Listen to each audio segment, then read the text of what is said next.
अभी कुछ राजनेता आए हैं, 54 साल की आयु में अपने आप को युवा कहते हैं और ये घूमते रहते हैं, संविधान बदल देंगे, संविधान बदल देंगे, संविधान बदल देंगे। मैं उनको समझाना चाहता हूं कि संविधान बदलने का प्रोविजन, संविधान के प्रावधानों का बदलने का प्रोविजन अनुच्छेद 368 के अंदर संविधान में ही है। और मैं आज फिर से एक बार कहना चाहता हूं, थोड़ा ज्ञानवर्धन भी हो जाए किसी का। भाजपा ने 16 साल राज किया, माननीय 6 साल अटल जी ने किया, 10 साल मोदी जी ने किया और 5 साल और मोदी जी करेंगे। एक प्रकार से 16 साल हमने शासन किया। 16 साल में हमने 22 बार संविधान बदला, संविधान के अंदर परिवर्तन की। और कांग्रेस ने 55 साल करा और 55 साल में 77 परिवर्तन कांग्रेस ने भी किए, कांग्रेस के शासन में भी हुए। अब भारतीय जनता पार्टी और कांग्रेस दोनों ने परिवर्तन किए। ये परिवर्तन का टेस्ट कैसा था, किस प्रकार से किए गए? संवैधानिक प्रक्रिया से भी परिवर्तन होते हैं और संविधान को तोड़ मरोड़ कर, फॉर्मेलिटी कर भी परिवर्तन कर सकते हैं।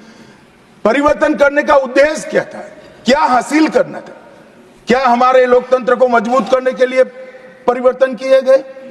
क्या हमारे जिनको अधिकार नहीं है ऐसे लोगों को समकक्ष अधिकार लेने के लिए परिवर्तन किए गए, या अपनी राज्य सत्ता को टिकाने के लिए परिवर्तन? इस पर से ही पार्टी का कैरेक्टर, पार्टी के चलने की पद्धति और पार्टी का संविधान में विश्वास, ये सबको मालूम पड़ता है। मान्यवर, अगर संदेश लेना नहीं आता तो संविधान का भी कोई उपयोग नहीं। ये सारे जो चित्र लगाए हैं वो हमारे हजारों साल से चलने वाले हमारे राष्ट्र के जीवन को उद्घोषित करने वाले। और कोई ये न समझे कि हमारा संविधान दुनिया के संविधानों की नकल है। हाँ, हमने हर संविधान का अभ्यास जरूर किया है, क्योंकि हमारे यहाँ तो ऋग्वेद में कहा गया, हर कोने से हमें अच्छाई प्राप्त हो, शुभ विचार प्राप्त हो और शुभ विचार को स्वीकारने के लिए मेरा मन खुला हो। मान्यवर, हमने सबसे अच्छा लिया है, मगर हमारी परंपराओं को नहीं छोड़ा है। पढ़ने का चश्मा अगर विदेशी है तो संविधान में भारतीयता कभी नहीं दिखाई देती। और मैं मानता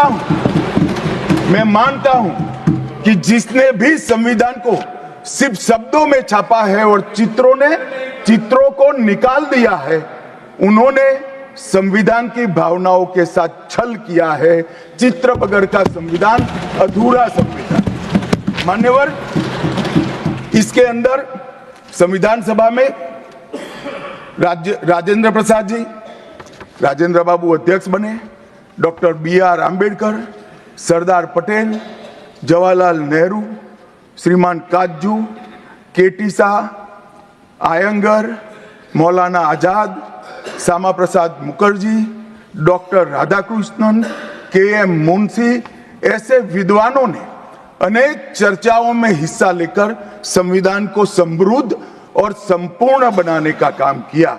परंतु इतना ही नहीं, संविधान सभा के जो सदस्य थे, इसके अलावे भी विवेकानंद, महर्षि अरविंद, महात्मा गांधी, गोपाल कृष्ण गोखले, तिलक महाराज, वीर सावरकर, लाला लजपत राय और राष्ट्र, लोकतंत्र और हमारी परंपराओं में उच्च मूल्यों को स्थापित करने वाले हर महापुरुष की भावनाओं का ये महापुरुष ने उल्लेख कर कोई न कोई सिद्धांत को प्रस्तापित किया है।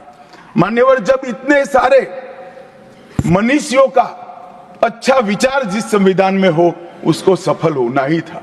ये संविधान सफल होने के लिए संविधान सभा की चर्चा अगर कोई ध्यान से पढ़ेगा तो वेद, उपनिषद, चाणक्य नीति, विदुर नीति, शांति पर्व, रामायण और महाभारत, इसमें से निपजे हुए मानव जीवन के सभी मूल्यों को भी इसके अंदर हमने समाने का प्रयास किया था।